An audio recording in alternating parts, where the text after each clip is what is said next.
हाथी के दांत दिखाने के कुछ और होते, खाने के कुछ और होते।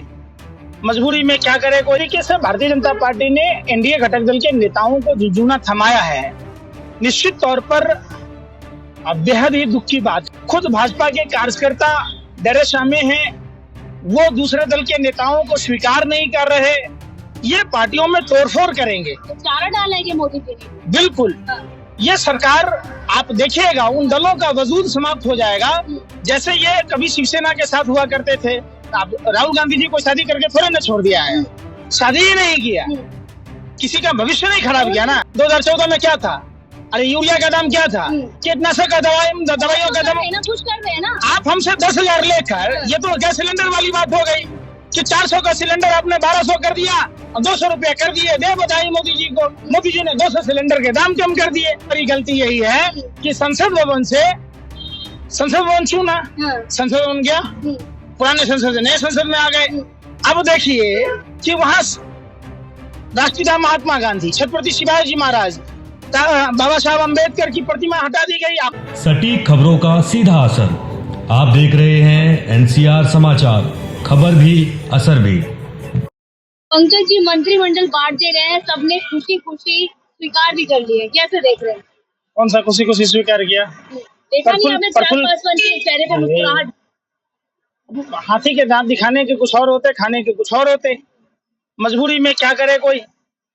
लेकिन जिस तरीके से भारतीय जनता पार्टी ने एनडीए घटक दल के नेताओं को झुंझुना थमाया है, निश्चित तौर पर बेहद ही दुख की बात है। खास करके आप जब देखेंगे जिस नीतीश कुमार की बैसाखी पर यह सरकार चल रही है, जिस चंद्रबाबू नायडू की बैसाखी पर यह सरकार चल रही है, उनको भी इन्होंने कुछ नहीं दिया।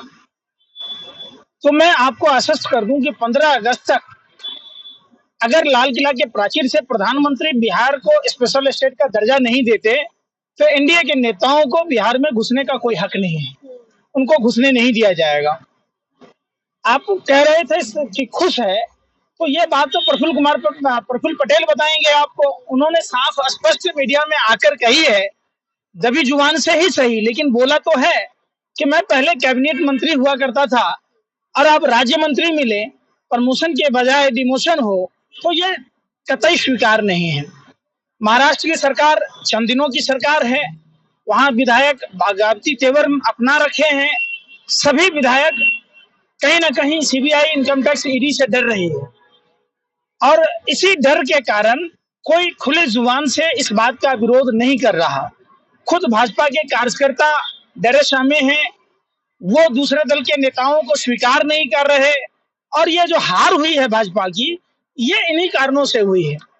वही भारतीय जनता पार्टी है जो नवीन जिंदल को भला बुरा कहने से हिचकती नहीं थी, आज उसी नवीन जिंदल को उन्होंने लोकसभा का टिकट दिया और वो चुनाव में जीत कर आए। जिस अजीत पवार को गालियां देते थे, वही अजीत पवार आज डिप्टी सीएम भी है। आपने देखा होगा, अशोक चौहान के बारे में सुना होगा। भाइयों बहनों मित्रों, ये शंकर राव चौहान के बेटे हैं, इन्होंने सेना के विधवाओं के नाम पर बने मकान में घोटाला किया। तो प्रधानमंत्री जी ये तो बताइए कि आपने अशोक चौहान जी को राज्यसभा में क्यों भिजवाया? ये सबसे बड़ा सवाल है। जहां आप देखिएगा मंत्रिमंडल, यह सरकार सिंपैथी बटोरने के चक्कर में अभी जो दिया गया है, ये एक तरह का चारा है घटक दलों को। ये पार्टियों में तोड़फोड़ करेंगे। तो चारा डालेंगे मोदी जी ने। बिल्कुल। ये सरकार आप देखिएगा उन दलों का वजूद समाप्त हो जाएगा जैसे ये कभी शिवसेना के साथ हुआ करते थे। शिवसेना को तोड़ दिया, इन्होंने बीजू जनता दल को खा गए। ये आंध्र प्रदेश में जो रेड्डी साहब की पार्टी थी, जो सत्ता में थी, हमेशा से मोदी सरकार का समर्थन करती रही, उस पार्टी को नेस्तनाबूद कर दिया। अकाली दल का हाल देख लीजिए क्या है। तो ये जिस पार्टी के साथ रहे, उस पार्टी को ये भस्मासुर साबित हुए, उस पार्टी को स्वाहा कर दिया।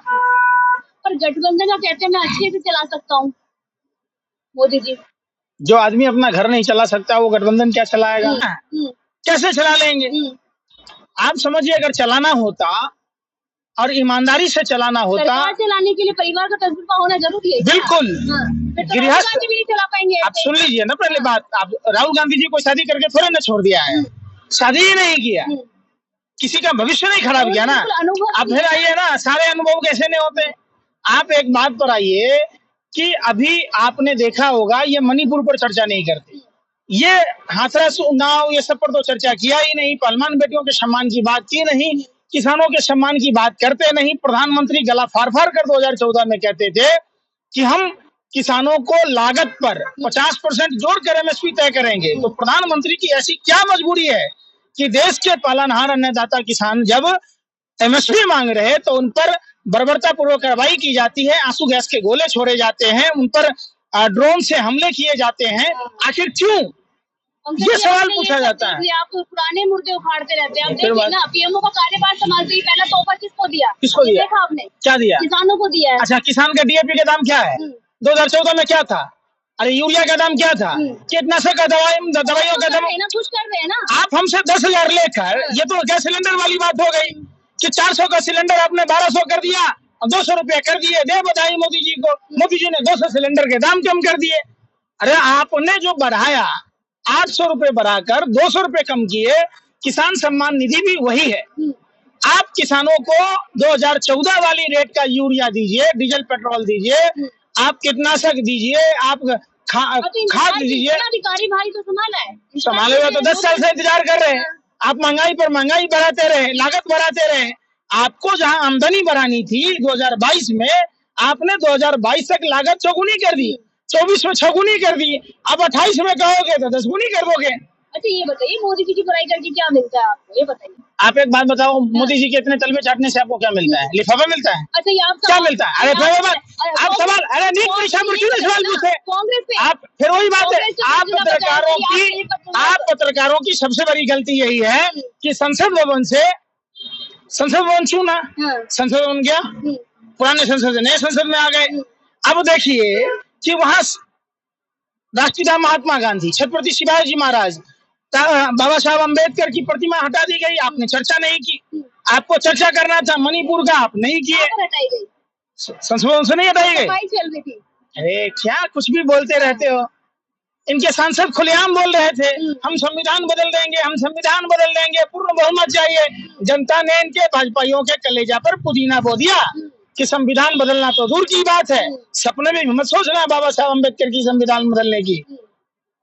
आइए समझ में, आप मुद्दों की बात कीजिए। नीट परीक्षा पर कोई बात नहीं करता। आखिर पर्चे बार बार क्यों लीक होते हैं? क्यों नहीं पर्चा लीक पर एक ऐसा कानून ऑर्डिनेंस लाया जाता है कि पर्चा लीक करने वाले गिरोह पर एफआईआर दर्ज हो, उनको फांसी के फंदे पर लटकाया जाए, ताकि कोई भी कुकर्मी इस तरीके से छात्रों के भविष्य के साथ खिलवाड़ ना कर सके। आप उसकी बात नहीं कहते। सुप्रीम कोर्ट पोस्ट हो गया, मामला होगा तो कौन लेके गया? बीजेपी लेके गई।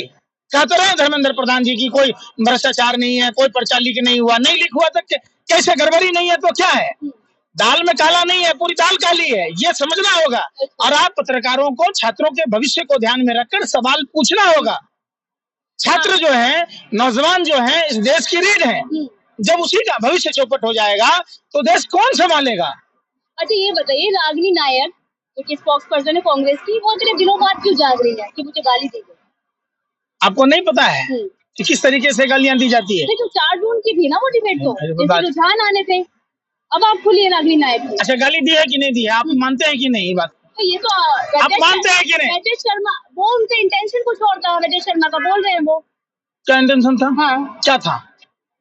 क्या था? आप इतने बड़े वरिष्ठ पत्रकार हैं, जो अमिताभ बच्चन ने हरे रंग की पालक खाई, दांत में रेशे फंसे थे, हरे रंग की पोटी की, ये खबर दिखाने का आपको टाइम है? सब कुछ का उन्होंने पार्टी में विचार विमर्श किया, पार्टी ने उसके साथ स्वसम्मान, उसके लिए इस बात का विरोध किया।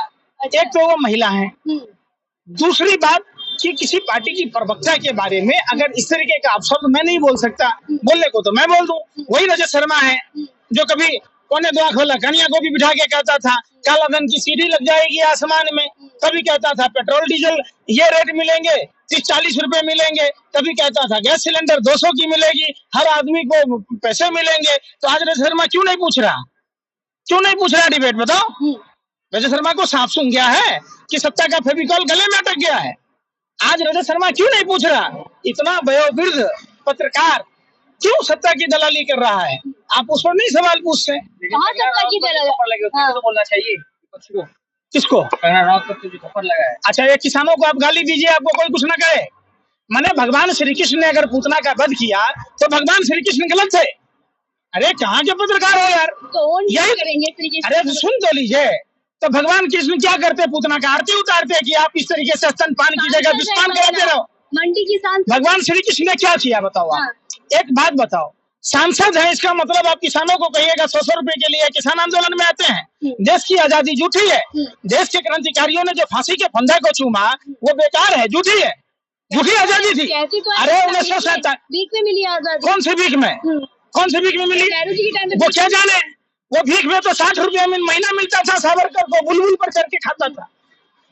जो देश के क्रांतिकारी थे उन्होंने तो अंग्रेजों की यातनाएं सही हैं, फांसी के फंदे को चूमा है।